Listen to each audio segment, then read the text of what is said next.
Hello. So I just got back from Toronto. I was lucky enough to get into the Treasure Cup and even more lucky to win it. So I just figured I'd make a quick video on all my matches, how they kind of went, just quick, very briefly, followed by the list that I ran and why I ran it and changes that I think you could make. Because it is somewhat flexible, but personally, I have my own preferences, a little different than other people that play Rosie. Then I'll quickly go into like the matchups as well. This is gonna be all-encompassing OP-16 video for me since I don't really upload too often. So I'll quickly go over like the 6 main matchups that you will probably run into at regionals. Not like an in-depth guide or master class or anything, just like a quick brief overview.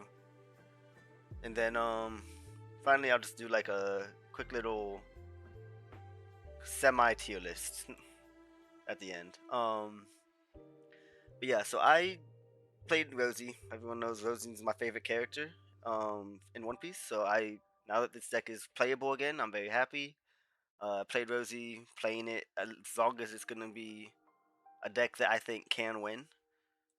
By no means do I think it is the best deck, but we'll get into that later. So round one, I played a Teach. Um, Funny enough, this is actually like I wouldn't say the hardest game, but it's the game I definitely should have lost just because I drew really bad and went first into Teach.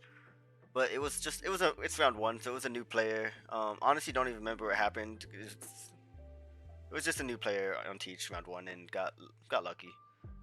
Round two, it was a Yamato, and I'm sure if you asked this Yamato, they would tell you I got super lucky, and it's very unfortunate for them because I played 4 Borsellino on them, which is true, but like I also could have just killed them several turns earlier if I played more aggressive. I think I just played it very slow and controlled as you do against Yamato because I had 4 Borsellino, and I just whittled away their resources every turn and played it very slow.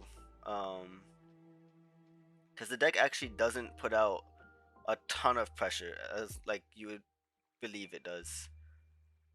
So I literally just standard game plan as Rosie. You play your curve, promo law, Rosie law, Sokka into. I don't even know if I doubled if I left on 8 like you would want to, but Sokka minus whatever Yamato they play. If it's the on KO one, don't kill it. If it's not, kill it. Um, and then just casually get resources while staying alive with your big blockers and Borsalinos. Round 3, the mirror against local and friend Liam Talos. You can follow if you want. He got top 32 last week in Peoria. We were on the same list then. We were on a little bit different list this week. We both kind of just did our own things that varied from what we did last week. Um, and you are looking at it right. I lost dice roll and went first. Me and Liam both like second in the mirror. I'm not sure. I'm not 100% convinced that's correct, but we both prefer second go as of right now. This game I would say I got really lucky, but I also got really unlucky at the same time. So it kind of balanced out. But basically, he missed promo on 4, so that let me play the first actual body.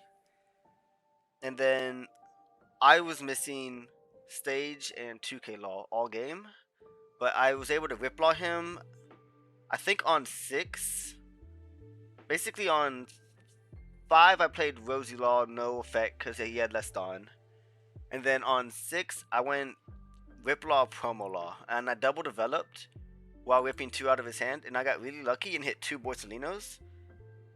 And for the rest of the game, he did not have any way to heal. He never found another one or a heal law. So it was really close still because I had no stage and no 2K laws. So my love yous were very mediocre. But that's basically what that game came down to. Is he missed on 4 and I ripped his 2 Borsalinos. And I did have another Rosie Law, but I double developed on 6 instead because I was gonna go into Sokka next turn, and I wanted more actual bodies to swing into my Sokka target. So that's basically what happened that game. It was really close. He ended up trying to send a lethal, and I had almost exact counter. I had 1k extra counter to live. But yeah, Goofy.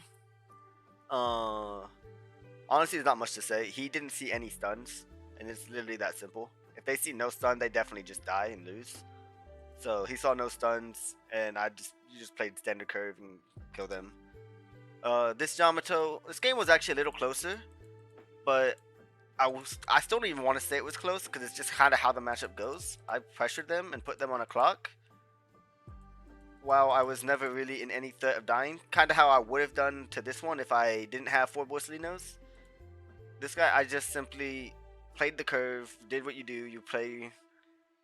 So I'm gonna say that a decent amount because like this deck has a curve. You know, you go Permalaw into Rosi Law into Sokka plus Permalaw and yada, and like it can vary a little bit, but like that's like standard and ideal basically. So just played curve, pressured him with the big bodies and stayed healthy with all your defensive options, and put him on a clock where he had to send lethal. I had so I going into his. It didn't have to be his final turn per se. Like he might have been able to live another turn, but he did a Momo Shinobu combo, and that let me slow rest his Momo blocker that he summoned. So once he did that, and I rested the Shinobu because I was saving slow for the Momo. So once I slow his Momo, he kind of got forced to send game because he definitely was going to die once that blocker got rested. And then I just had way more than enough counter to. Well, actually, I don't think it was way more. I think I had exact counter to live, but I knew I had exact counter, so it wasn't really close per se. But yeah, the only thing special in this game was the fact that I held slow for the turn before I wanted to send lethal, since I was trying to pressure him down a lot more than normal, and I just held it for.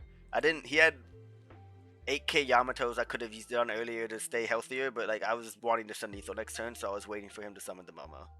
So I did that, rested that, and sent lethal, and he died.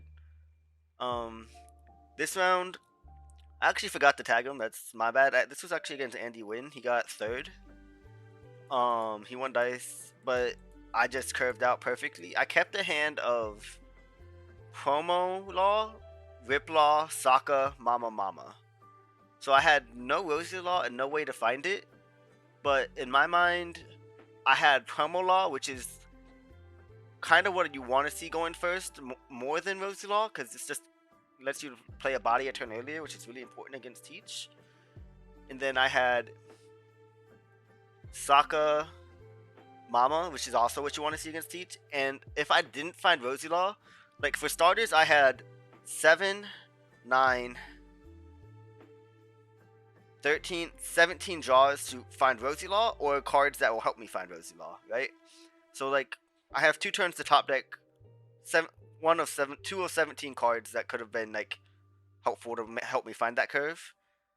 And even if I didn't, I have the backup of Riplaw, which is not normally live against Teach, but like it can be. In this game, it actually was. It would have been live. But I did draw the Rosi Law on 5. So then I just curved out perfectly from there. I think I went like Promo Law, Rosi Law, Sokka Riplaw, Sokka Mama Riplaw. Just curved out from there, and he was dead very quickly. If you curve out perfectly, Teach can't really do anything. And then round 7 against Teach, I finally won my first dice roll of the day. But I missed on 4. I went Searcher on 4 and on 2, and didn't find any body to play on 4, not a single 4-drop. Because against Teach, I really don't even need it to be Promo Law. I'll play 2K Law or Rip Law as well on 4. I just want a body. I won't play X-Drake. I have considered X-Drake several times, and I just never play it. But I'll play any 4 against Teach on 4. But I just didn't see one, so I went Searcher. Found no bodies to play on 4 and just swung past. And then on 6, I played Rosi Law, Then on 8, I still didn't have a way to double develop, so I just played Rosi Law and swung 5 with a Searcher. And then on 10, I finally got to double develop with Sokka plus a Rosi Law. And that slow game actually made this game very close and stressful as well. But basically, what it came down to was I wasn't under any pressure. I don't believe this teach was starving either. I think this teach was swinging, so I didn't have infinite time, but I still wasn't really under pressure because teach can't actually pressure this deck. I just kept playing Sokka's when I had him in clearing. It was just really close because of that slow start. But what ended up helping me not insta lose was he didn't see 10 cost on 10, which I think might have been a misplay on him because he did trash one off stage earlier, but I guess he was needing all the other cards in his hand and he was hoping to find another by his 10 on turn. But he actually just went 8 cost on 9 into 8 cost on 10. So that gave me enough time to still, like, it kind of made up for the turns of developing that I missed because I got a whole extra turn of swinging a bunch of stuff to pressure. It still was a very drawn out game. I had a couple turns where he would swing and I would block or take or whatever, and I'd go down to 0 life, 0 blockers, and he still had all of his Dawn in his leader swing. So I was basically goading him to swing 15, which I was never dead to. But he still maybe should have done it just to get a bunch of cards out of my hand and then just tried to tell me to kill him. Excuse me, had a cough for a sec. But yeah, he still maybe should have done it just to try to tell me to kill him. But when I asked him and told him that after the game, he said he thinks that he would have died. So I guess fair enough there. But yeah, so I was just I had like 10 cards in hand, 0 life, all game. I had like 3 or 4 I love yous, a slow, and a bunch of counter mixed with a Borsa every turn. So I was just swinging and drawing it out that way. He kept playing around slow until he put 2 10 cost teaches on the board, like a few turns later. And once you do that, like, then you can't play around slow. So I slowed and was able to rest one of them and then send game the next turn, where he had 2 life, 2 blockers being a Borsellino and a 1 teach, and 3 in hand. And my board was 4 8Ks, 2 of them being Sokka, 2 Rosi Law, and a Borsellino. And I had a Rush Law in hand and a Mama. So I sent 7 with Borsa, he took. I sent 8 with Rosi, he took. So I have 9 Dawn left. I sent 9. He goes block, leader effect. At this point, he has 4 in hand. So I just stage leader, Mama, get all the Dawn off everything. Double Sokka, and I swing 13 with leader. And it's math at that point. Technically, if he counters one of the 9s, he didn't have it, obviously. It wasn't like a misplay, but like technically it wasn't math if he goes 2-2-1 on a 9. And then I have to Rush Law, and I go 6-7 with Rush Law and leader. So technically, if he had 2-2-2-1, he lives, but like that's so unlikely, right? Especially when 2 blind cards were in life. So yeah, that's how that game went. It was very close, very stressful, but eventually got there. And then round 8 is actually on stream. This is the channel. That is just uploading VODs of all the games that were on stream that weekend for Toronto. So like it has all the regional games as well if you're interested, I guess. But so if you want to watch this game, it's actually there. Oh, sorry, throat. Yeah. Long story short, he tried to starve. I don't advise that as a no. I think there are ways a no can starve Rosi. Don't get me wrong. I think a lot of people were saying that's just wrong and never correct, and why would he do that? There are games where no can starve Rosi. But that definitely wasn't one of them. And I also just don't recommend it because I think you have to, not only do you have to know when to do it, you have to know how to do it. And it's just not something I would recommend like the average player do. But he had no 6 on, but also I'll say he had One play. well, there's an ad. He had no 6 cost for like 3 turns. So even if he was swinging, I don't think it's gonna make a difference that game, simply because he had no 6 cost for 3 turns, and I had all 4 mamas. If you didn't watch it, I mulliganed, he mulliganed, I won dice went first. My hand after mulligan was Rosie Law. I mean not Rosie, Rosie Searcher, Promo Law, Mama Mama Mama. I and then I eventually drew Mama, and I was able to find normal like good cards to curve out. So honestly, even if he swung, I don't think there's a world I'm losing that game when I see all of that perfectly and he sees no 6 law. I mean 6 costs. Um so that's basically what happened there. And again, if you really want to watch it, the game is there on YouTube. As for my list real quick, what I ran last week in Peoria, I lost around 7 and 9 and bubbled out to 38th, unfortunately.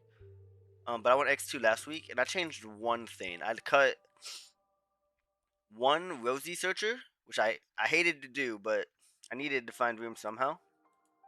And I put in an 8th 2K. I just put in a Suru 2K. That's it. That's the only thing I changed.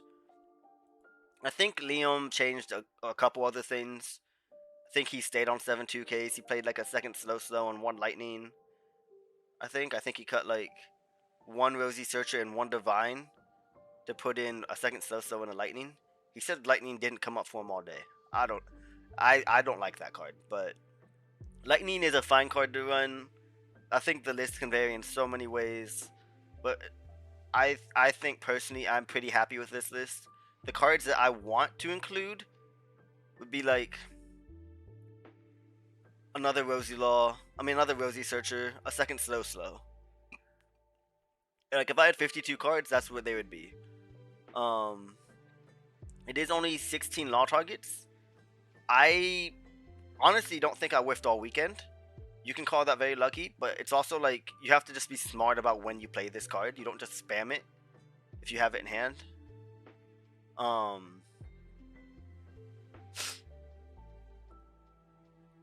And there's also no Ladle Law. I have found I do not like that card in general. It is not a bad card, but the problem is it just felt really bad every time I played it. It gets one, maybe 2 swings in your average game, and it also like is you could say this is a skill problem for me, but like it also like baits you into countering for a body because technically you could be like they have leader swing, one body plus a weenie, right? And they swing 3 into it with a weenie, and you're like, oh, I could give 1K here because then I can block one with my Rosie Law and take for leader effect, and then you're just slowly bleeding resources doing that like almost every turn, and it like that felt really bad to me. But again, that could just be a skill issue on my part. Maybe I need to learn to just let it go, or maybe it's worth it and I don't feel like it is and I'm wrong. But yeah. So that's basically why I cut it. The other reason is it is basically just a backup to this. I think the only times I would actually want to have Ladle Law in hand as like an optimal play is literally on like 7 Dawn. Because even on or like on 5 Dawn against Ace specifically, like Jozu decks to double develop 4s. But that's like whatever. Otherwise it's always a backup. The only reason I would actually want to have it on 7, because 7 is kind of an awkward turn for this deck to double develop. Right? You either double develop 2 4s or you play Rosie Law. And that's like most of the time you're just gonna play Rosie Law. Not always, obviously. Like I said, round 3 I played 2 4s instead. But on 7, if you have Ladle Law plus Rosie Law and Stage Out, you can Ladle Law, a Small Law, a Soup Law, whatever people are calling them. You can play him, get 4 active, leader effect, stage effects, cycle 1, and still have 6 Dawn like your opponent to get value off your Rosie Law and double develop. Sorry.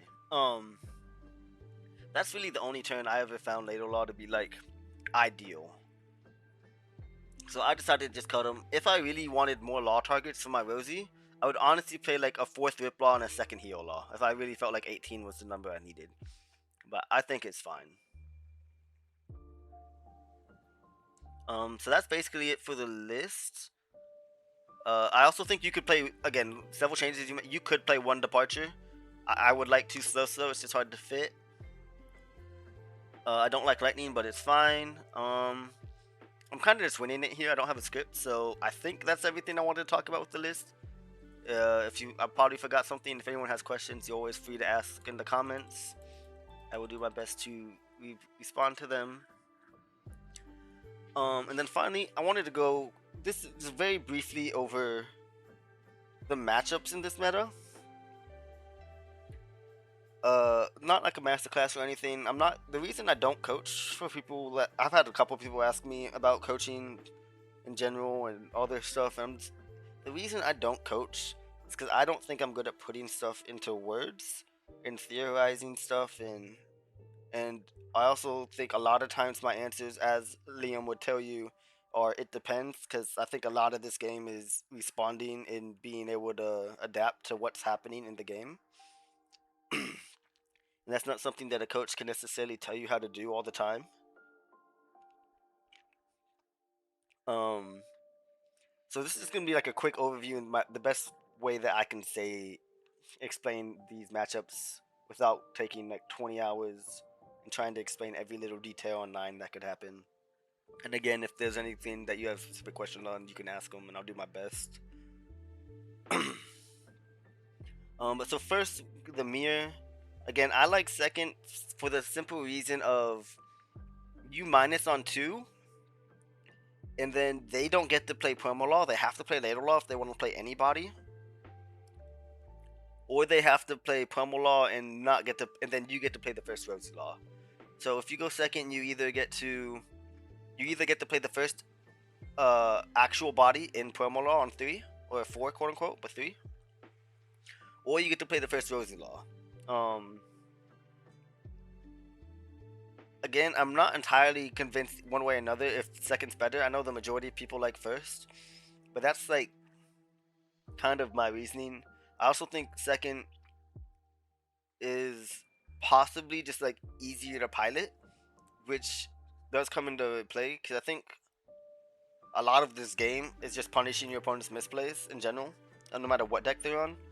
So I think if you make your opponent go first, they'll make a lot more misplays. But that's obviously like it's not good logic as to why you should go second, but I am not the best logical thinking person, I guess. um, but the other thing is in the mirror, like in OP-14, you kind of wanted to play like a or EBO3, whatever it is, 14.5. You kind of wanted to play like a Dawn game with your opponent, where you deny their Rosi laws and you deny their promo laws and everything, and you end your turn at equal Dawn to them, so they have to find a way to minus twice to make their stuff live. The thing about Lemire now is stage is a card, so you actually have to, unless you're ending on 3, like you guys are both just respectfully staying at 3 all game to deny Rosi laws, both of you, which I think can be fine for both players to an extent, but there are games where most of the time when that happens, someone was supposed to stop doing that at some point, and they don't, and they lose because of it. Who is always up in the air? Who is supposed to be the one to stop staying on 3? Up in the air. But yeah. So that's that. But with stage, basically, you actually like it's so hard to, if both players have stage, it's so hard to deny your opponent value from their bodies after the first like 2 turns. So like after the first turn or 2, I'm usually getting any Dawn that I can, so I have enough Dawn to play Sakazuki and his effect, or Borsellino and leave up events, or double develop, or all that things. So I actually like outside of the first 2 turns, I am trying to play like the high Dawn game in the mirror a lot of the time, to an extent. Now, if you have stage and your opponent doesn't, yeah, you can abuse them very heavily. You can just end on whatever they're ending on, like normal, and it's much easier. You even get to get the active Dawn off Rosi Law and then cycle every turn. Basically, it's very broken. if you have stage and they don't. The only other thing in the mirror that isn't just pure fundamentals, because that's a lot of what most mirrors in One Piece are, is being relevant of Sokka. I think a lot of times people, like, I think a common board state is they have a standing Rosie Law and a rested one, and you Sokka the rested one, they save it, and then you just like lose the game. But if you have Mama, you could instead, because they get to take one and block one basically and counter for it like 1 to 2 times. Whereas instead, a lot of times I find it's actually more correct, unless you have infinite bodies already or infinite weenies to pressure. It's actually like more correct to Sokka the standing one and Mama it, because then they get one less free block at it, and it's actually much harder for them to defend it.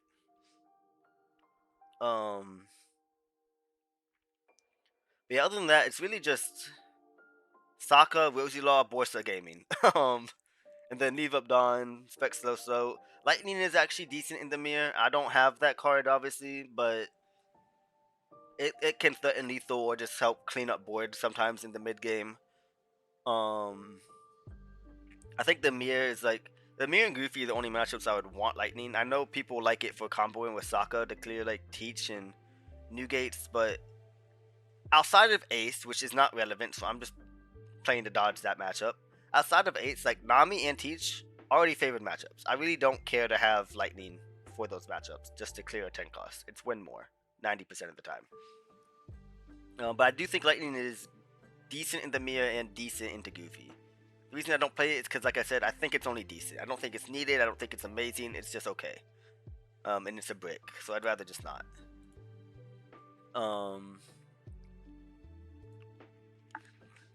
But yeah. So that's the mirror. Enel, kind of saw. Enel is definitely your worst matchup. You starve them. If you have, I would say even if you don't have Riplaw, you can swing 5 if they have 6 in hand and you are able to represent it. And then you can like try to make them counter. I have done that, and every time I have Riplaw, they counter, and every time I don't, they take. So I have stopped swinging unless I have it. We'll see. It kind of depends on my mood. That you kind of just starve, control the board. You can threaten Riplaw, even better if you have it. You want to have high Don. You are never gonna draw past. You're gonna draw off your first Rosie Law a lot of the time, and then your second Rosie Law. If you can draw off it, you should probably play it over whatever else you're thinking you're gonna do. If the second Rosie Law is live, you probably should just play it. But at the end of the day, you're not trying to get your effects active. You're actually trying to get to High Dawn. And the reason you want to get to High Dawn is the main thing you need to do in this matchup is stick a body, ideally like 2. And then that way you actually have bodies that can threaten the nail once you Sokka it. And you want to have enough Dawn to let you double develop and to let you Sokka plus use his ability and double develop, or Sokka plus have Dawn to attach to clear things, or Borsa to have Dawn to attach and clear things. So like most matchups that you would think maybe you want to stay low Dawn to make your Rosie Laws and all that live, just no. You want a lot of Dawn so you have options, right? That's why Dawn is. I don't usually cycle a stage unless I absolutely like my hand is terrible or it's not gonna affect my Dawn for my plays next turn, right? Like I want to go to 10 most of the time next turn. I don't really want to end on 9 or 8 unless I like calculate what all my plays are on the board state and I'm like, okay, 9 or 8 is fine here. But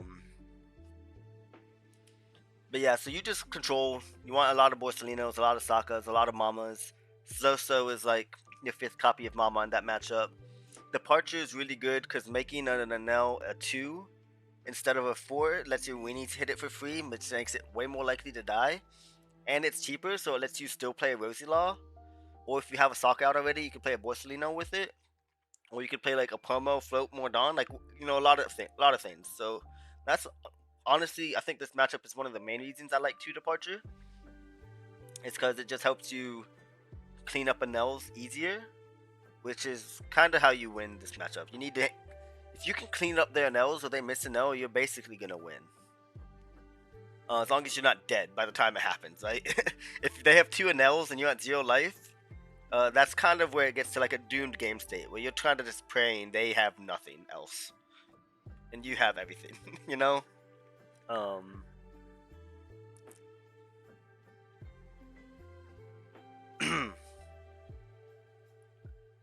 sorry, brain fart, brain fog thinking. Um, so once you stabilize the board, like you'll see in the finals game, you can like start to hit their life, and you kind of want like a full board and then to be fully stabilized. Like not exactly a full board, but pretty close, or like very stabilized position to before you start hitting their life. Unless of course you're threatening Riplaw.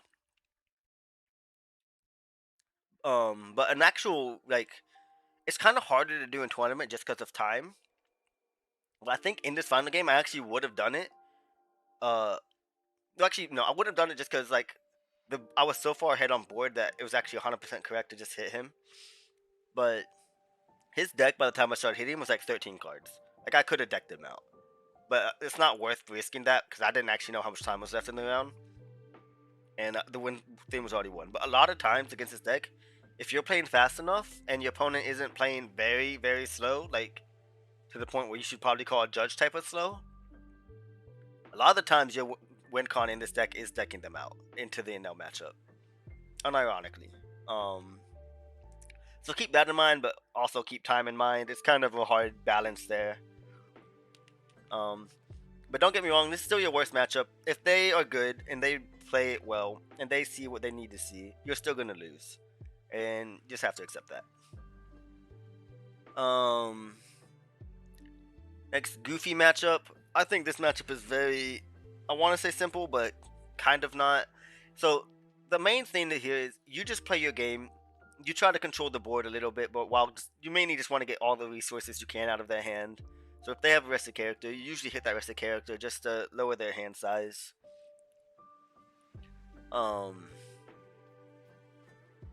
And this matchup is almost, honestly, if they see, I think it's this simple. If they see 1 or less stuns, you win. If they see 2 stuns, it's 50-50. It's an actual game. It's close. Other things are coming into play on what happened, how many heals, how much counter, how well they develop their curve, everything. If they see 3 stuns, you lose. That honestly, this matchup is that simple to me. Mixed in with the Gaudinos, like if they see 2 stuns plus like 3 Gaudinos or something, maybe that's also enough to just say you lose. But while I've never personally played the deck, I don't think they can consistently Gaudinos plus stun your board like every single turn. The deck is pretty consistent, but it's not so consistent that it's gonna do it every game by any means. So that's kind of why I say this matchup is 50-50. I think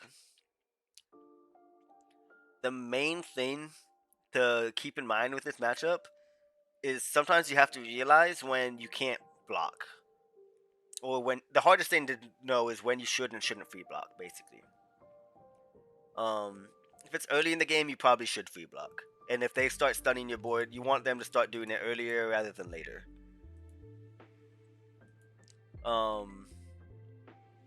But like if you're like a turn or 2 from lethal, you don't think you're living much longer, you might have to use your entire hand for counter just to stay alive, so your board is standing and ready to go for lethal. Kind of just have to calculate that based on everything, the board state and everything. Not really too much else to say on this matchup. Again, if you have questions, feel free to ask. I'll do my best. Next is Nami. I think the stats might finally show that Nami is favored, at least if you win dice roll. It used to be like at the beginning of the set, Nami was just beating Rosi, which was crazy.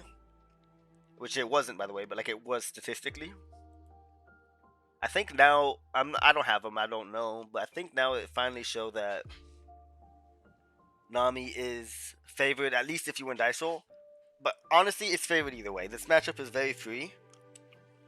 Even with the inclusion of Grav Blade, I've been telling everyone who asked, 1 Grav Blade I do not care about. It doesn't really change the game. 2 Grab Blade, and we have an actual game on our hands. 2 Grab Blade, and it's still not. It's not even like 2 Grab Blade they win. 2 Grab Blade, and now I have to play the game. Which they only run 2, by the way. So that's why I'm just like, this matchup is very, very favored. The thing about it is, it actually is a somewhat quote-unquote hard matchup, where you have to adjust your game plan and your play and what you're doing heavily based on what they're doing and what triggers they hit. So honestly, I don't even have like a good general game plan to give you aside from be aggressive. I am going to turn my board sideways pretty much every turn if it's getting a card out of their hand. I am not floating blockers that I don't need to. I am doing the bare minimum I need to stay alive, basically, without losing my entire hand in the process. Basically, like, if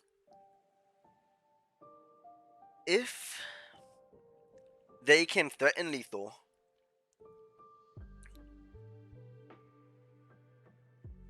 I'm sorry, I'm trying to think of the best way to word this.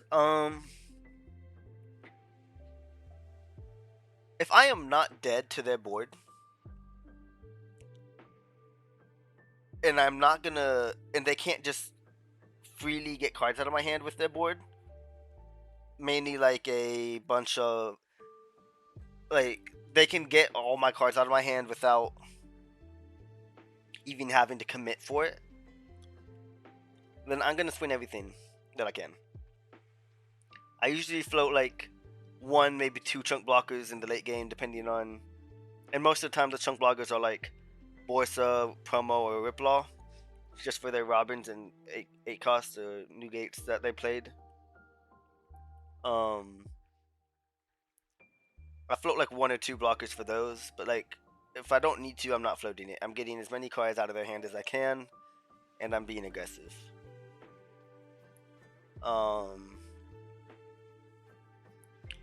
If I can, I'm countering their first swing. Not often you can. I say can't. I don't mean like giving 2 cards. I mean like, if I can give 1 card, I'm counting the like if it's a 7 for whatever reason, or a 6, like they try to swing 6 and play Hiroi or something, I'm countering it just so on the next turn they can Nami and I can take, and then they only get 1 turn of Vigor effect from those 2 cards. And then I'll like ideal curve that happens, and then you do whatever, and then say they Robin. I'd like to stay at 2 that turn. We'll free block 1 and give a 2k. For the other, first or second, because even if they have the extra Dawn going second, you can still just free block the 7. So you just get 1 for the 6. And then you Sokka Mama the Robin, clear it, go to 1. Now you're just really ahead on board, and you're getting a bunch of cards out of their hand. The other line they can do is they play the Nami, and then they grab Blade, and then like they have no Dawn on leader, or they have 1, and they have no board but a Nami, and it doesn't matter, you just play 2 more bodies next turn. And then if they grab Blade again, that's when it's like, okay, you still just have a Nami. Assuming no triggers, of course. If they triggered, better for them. It's still not the end of the world, though. But in board states where that kind of stuff happens, you have to kind of play the control game, I guess would be the best way to say it. But otherwise, assuming your board sticks and everything's going normal, just hit them, and they're gonna die. I don't know what else to say there.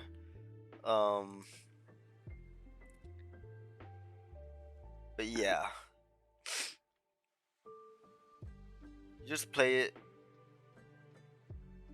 You can Sokka Mama 8 costs pretty freely too.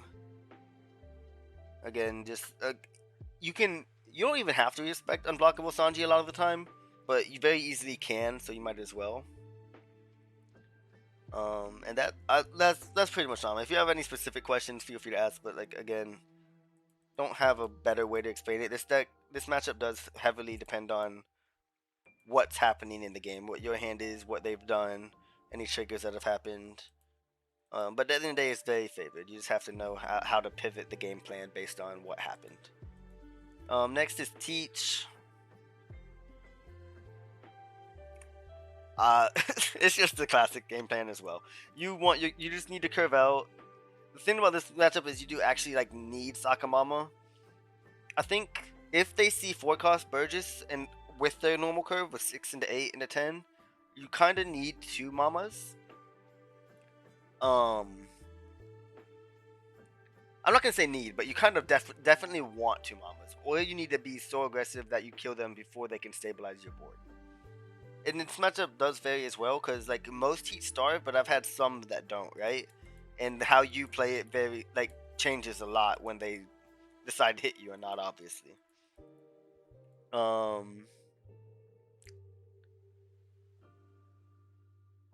yeah, you basically the whole thing of this matchup is you need Sakamama. Departure Mama is really good for 10 cost late game if you have it and you're healthy enough and board or whatever to have to play it.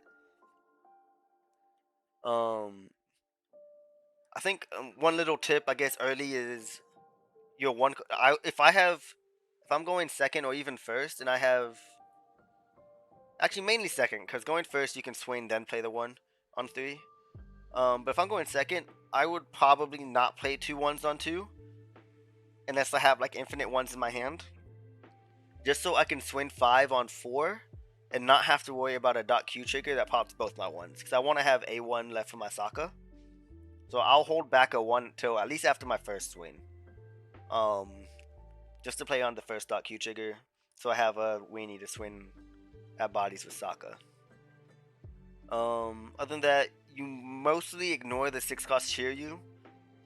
If you ever have enough resources to where you can Sokka the Shiryu and clear it, that's just like, it's like win more. It's not bad if you can, without sacrificing the clear on the 8-cost. But generally I'm gonna save my Sakamama combo for the 8-cost Burgess, mainly because that's a 10k. You know, it's much harder to defend a 10k into 8ks than it is an 8k into your 8ks. And you don't really care about either of them that are going towards life, whether they're starving you or not. So prioritize 4-cost Burgess and 8-cost Teach for your Sokkas. If you are on Lightning and you have Sokka Lightning, you can also prioritize 10-cost Teach for that, but it's neither here nor there. So is really good. Like I said, round 7, I use it to just rest the 10-cost and go for game. Rush is really good. The more swings, it's not a deck where the size of your swings matters. That's why these being 8Ks doesn't actually matter. That's why on 4 I don't actually care about it being promo law. I'll play any of these 4 laws. Promo law is obviously the best, but any of them are fine, because it's really just the number of swings.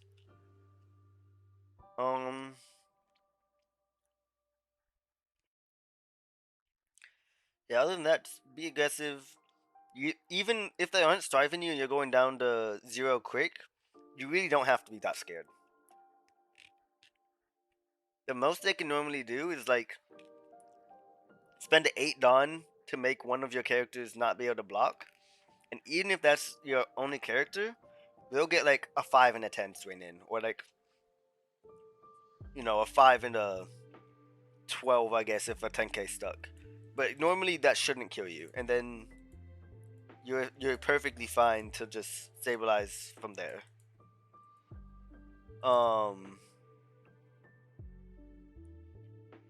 A lot of times going to 1 doesn't actually change anything because of the ha when you're thinking about what you need to do to live.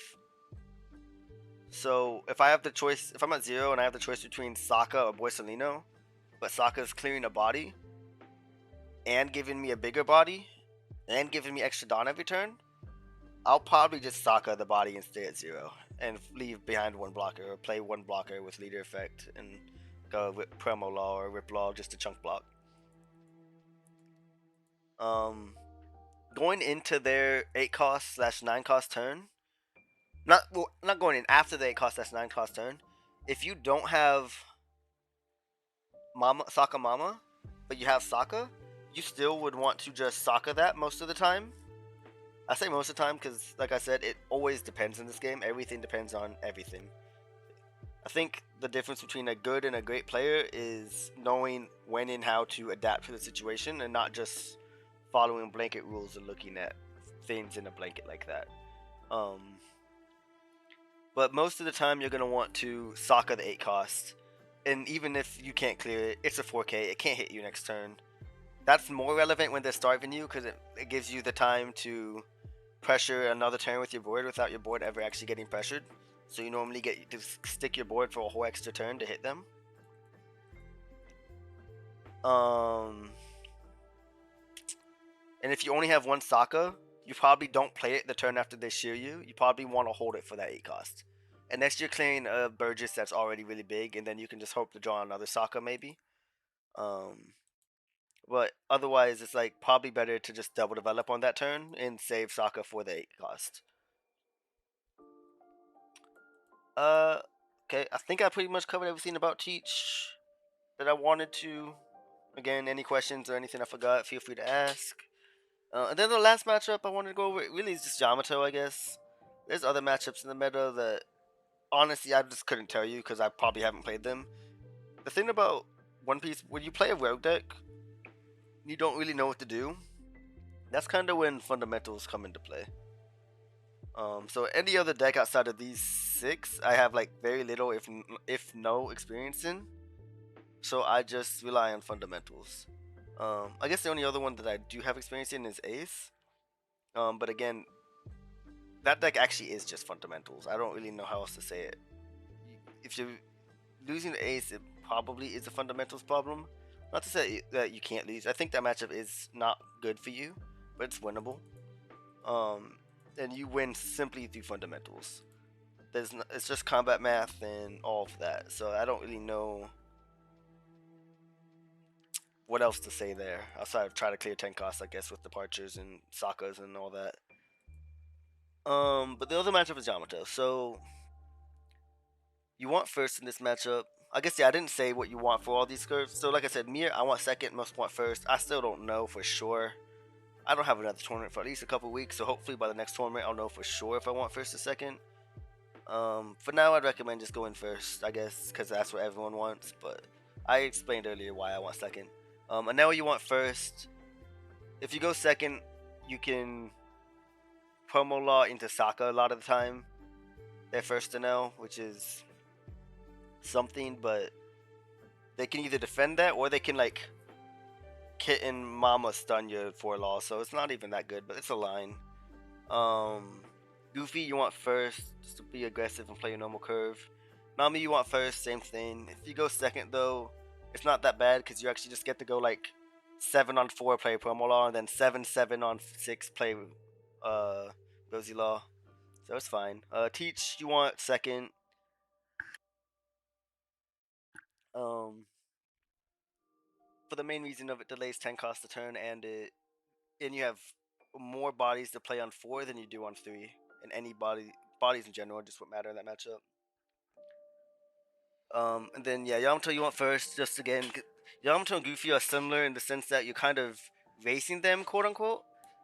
You're just trying to get as many resources as you can while staying healthy with all your defensive options, so you can end the game against them before they can end the game, against you. Yeah, this matchup very very standard. It's not much to it. You just play your curve, promo law, Rosi law, or Sokka, depending. If you go first, you'll probably want to play Sokka on, if assuming they played Yamato on 6. And again, if it's the one that has an on-play KO, like a on KO, play the Yamato, just leave it there, and it won't hit you next turn at least, and that's good enough. Or if it's the on-play one, then yeah, just hit it and kill it. Otherwise, you're just swinging good numbers. It's just the fundamentals check. You're swinging good numbers at their life. The main thing of this matchup is you're normally setting up lethal, like you're normally setting up lethal on your 10 Dawn / 9 Dawn turn, or the turn after. Like I said, round 2 I didn't because I had 5 Borstas, so I played it very slow and controlled. But it's not standard, right? So you're setting up lethal, you're getting bodies. The main thing to keep in mind when you're doing math on living against this deck, they have 6 Dawn to play 1 Rusher, or they have 7 Dawn to play 2 rushers or 3 rushers. So like their best output is normally 7 Dawn for a 5, 6, and 8k rusher. Then you can just do the math from there. The other thing to keep in mind when you're trying to survive is ground death. You know, your Vorsalinos that you just used to heal, or your Promolaws, keep in mind that those might not get the block. And then just like assume they spent 3 Dawn to make those not blockers, and like how are you staying alive if they do that? But other than that, you're just playing standard. You can try to keep slows to help you go for lethal when they do the lethal line, if they're just using it to try to set up lethal. Mamas are fine for their chunk blockers. X-Drakes are fine for their chunk blockers. If they play Kinemon on curve, I do normally attack Kinemon. A lot of times they let it die. Probably way easier than they should. But maybe they probably also would lose way too many resources if they defend it. But yeah, just like hit the 6k with good numbers if they, when it goes sideways. That's the one. That's like the only actual body you try to clear in that matchup, unless you Sokka an 8k on play Yamato. Yeah, I mean that's pretty much that matchup. There's not a ton else to say about it. Again, questions feel free to ask. One main thing about this deck is because of Sokka, you almost always want to have a weenie on board, which is why I didn't like cutting Rosi at all, or even the 3 felt a little bad, but it's fine. You want to have weenies because it just gives you a +1, an extra card out of their hand, basically, right? If you can Sokka and then hit whatever you Sokka with a weenie. Yeah. And then lastly in this video, I just wanted to go over the meta real quick, I guess, basically. I may have missed leaders. I didn't think about it too much because these are the main 5 leaders, and these are the leaders that I saw in here that I was like, yeah, these are somewhat played right now, I guess. All these are like fine. It's basically like tier 1, tier 1.5, and tier 2.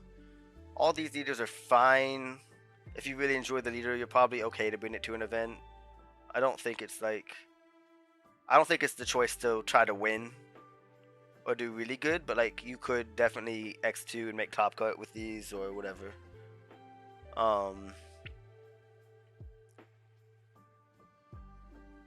But yeah, so that's those. And then this wasn't in any particular order, by the way, for these 4. But you'll notice I have Nami below these. For starters, I'll preface this by saying I am the type of person who finds the deck they're gonna play for that format and plays that deck only. I have 0 games on Goofy. I have like maybe 1 or 2 games on Nami in my life. I played a Nell last set, obviously, and then Teach. I played like 5 to 10 games with it. But yeah, so I'll preface it by saying that I can't give the actual best take on the meta in all these decks matchups and standings.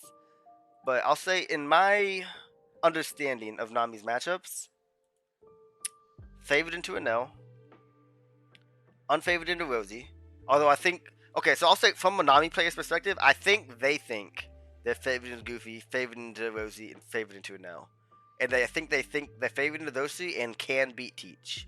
So I think that's why Nami players like justify it being a really good deck, which is it's a good deck, but there's just no agency in it. I think Nami is the deck to bring if you're not confident in yourself as a player, or you don't have enough reps, enough time to actually practice the other decks. That's my opinion. Because in my opinion, Goofy is favored into Nami, Rosie's favored into Nami, Teach is favored into Nami. Sorry, all these little pauses on me coughing. I have just a minor sore throat. And then you're favored into a Nell, but good Nels still have lines and can win. So that's my take on Nami. Enel. So in my opinion, Enel is the best deck in this format. Obviously I'm not playing Enel. I'm playing the deck that actually just wants to dodge Enel. Shopping for your next car? Okay, no I'm not. Thank you. What about a sunroof? Ads are stupid. With Millions of cars nationwide. Auto where's Navigator that makes it come easy from? to find the perfect one for you, whatever that may be. Screw you. Oh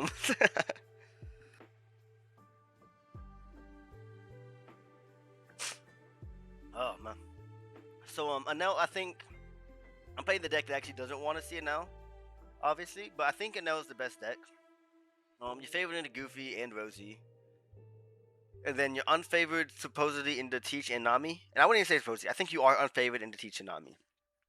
But if you are a really good Anel, those matchups are very playable. And Goofy with its rise in popularity makes Anel even better. So if you're like, and also when these are your two bad matchups, without trying to offend people, when your bad matchups are decks that are normally played by bad players, no offense, people, but generally I think worst players go to Nami. Teach is kind of not that case, but like I wouldn't say, we'll say yellow decks. I'm just offending everyone. Shopping for your next Okay, car? this is crazy, bro. Shut the fuck up.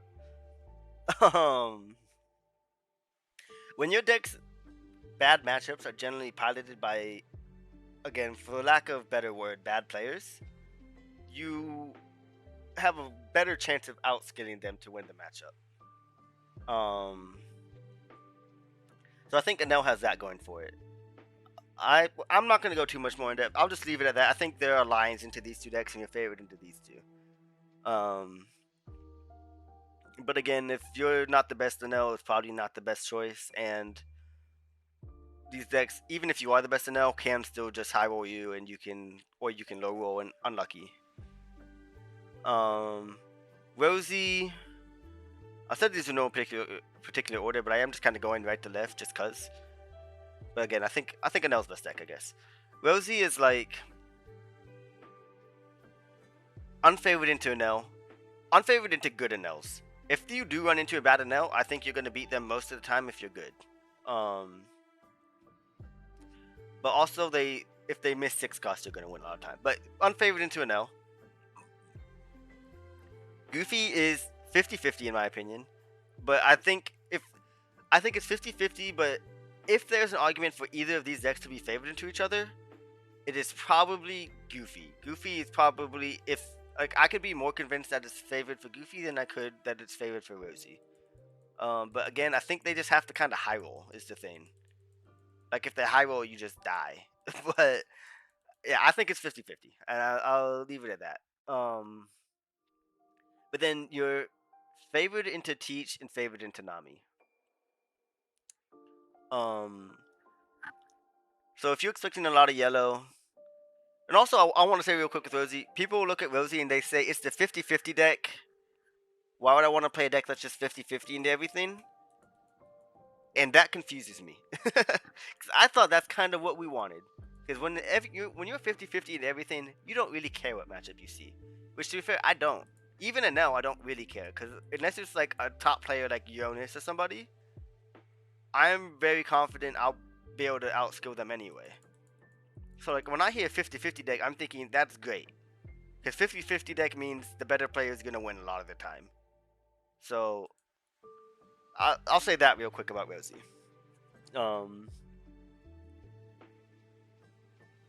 But yeah, so 50-50 into everything, I guess, quote unquote. Not even. You're favored into Teach, you're favored into Nami. 50-50 Goofy, unfavored into Now. We'll leave it at that. I'm not trying to drag this out too much longer. Teach, favored into Anel, favored into Nami, unfavored into Goofy and Rosi.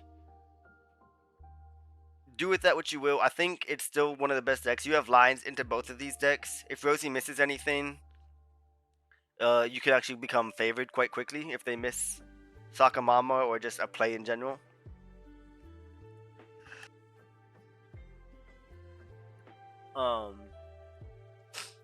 And I didn't play this deck enough to actually know what the lines are into Goofy, but I know there are lines.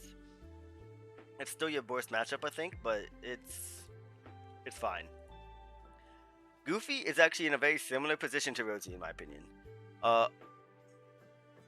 Favored into Nami, favored into Teach, unfavored into an L, 50-50 into Rosi. I think where they differ in their matchups is Rosie's actually very favored into Nami, and like slightly favored into Teach. And it's kind of like the opposite for Goofy. You're like very favored into Teach and like slightly favored into Nami. That's my understanding of everything, at least. So that's like personally where my take on the 15 meta is. I think all of these 5 decks are fine to bring. I personally would never bring Nami. I know a lot of people never bring Nami. I know a lot of people decided to just bring Nami because they didn't want to think, even if they were good players, which is fine, or they didn't want to work as hard. I personally don't think this deck should be the pick ever. If you're a player that wants to win and wants to get better, and has the time to put in.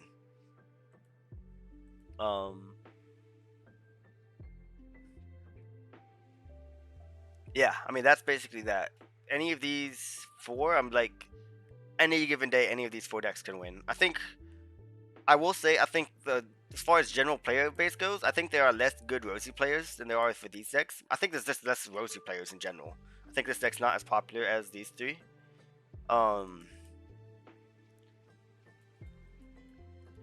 So I forgot where I was going with that. I had a thought. I promise I had a thought with that.